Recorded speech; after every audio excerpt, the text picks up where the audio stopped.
गांव के एक चौधरी साहब के पास एक मजारा काम करता था जिसका बेटा शहर गया आला तालीम हासिल करने के लिए। जब तालीम हासिल करके वापस आया तो उसने अपने मजारे से कहा कि यार सुनिया तेरा पुत्र तालीम हासिल करके वापस आ गया शहरों। कहते हैं हाँ जी वापस आ गया। अच्छा उनके मैंने मिले आके कल।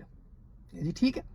अगले दिन वो लड़का हाजिर हुआ चौधरी साहब की अदालत में। चौधरी साहब ने कहा हाँ भाई की पढ़ के आया तू। कहते चौधरी साहब तलीम हासिल की है ਇਹਦੇ ਨਾਲ ਬੰਦੇ ਨੂੰ ਨਾ ਮੰਤਕ ਸਮਝ ਆਣ ਲੱਗ ਪੈਂਦੀ।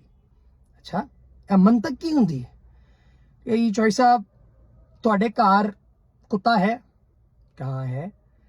ਇਹਦਾ ਮਤਲਬ ਇਹ ਵੇ ਕਿ ਤੁਹਾਡੇ ਘਰ ਬਹੁਤ ਸਾਰੀਆਂ ਮੱਝਾਂ ਗਾਵਾਂ ਵੀ ਹੋਣਗੀਆਂ ਜਿਨ੍ਹਾਂ ਦੀ ਹਿਫਾਜ਼ਤ ਵਾਸਤੇ ਤੁਸੀਂ ਕੁੱਤਾ ਰੱਖਿਆ ਹੈ। ਕਹਾਂ ਬਿਲਕੁਲ ਹੈ ਨੇ, ਮਾਲ ਡੰਗਰ ਤੇ ਹੈ ਨੇ ਸਾਡੇ ਕੋਲ। ਇਹਦਾ ਮਤਲਬ ਇਹ ਚੌਧਰੀ ਸਾਹਿਬ ਤੁਹਾਡੇ ਪਿੱਛੇ ਤੁਹਾਡੀ ਮਾਂ ਦੀ ਦੁਆ ਵੀ ਹੈ ਕਿਉਂਕਿ ਯਕੀਨੀ ਤੌਰ ਤੇ ਮਾਂ ਨੇ ਦੁਆ ਦਿੱਤੀ ਤੇ ਇੰਨਾ ਕੁਛ ਆਇਆ। हाँ जी बिल्कुल है। ਇਹਦਾ मतलब ਤੁਹਾਡੀ मां बड़ी नेक औरत है। जो कहता अच्छा इनू मंतक कहते ने। वाह बहुत अच्छे, ठीक है जा तू पुत्र। वो चला जाता है वहां से।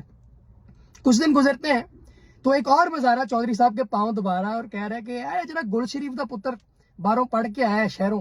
चौधरी साहब की उन्हें हासिल किया है? चौधरी कहता है यार उन्हें मंतक हासिल की, उन्होंने मंतक समझ आने लग पई।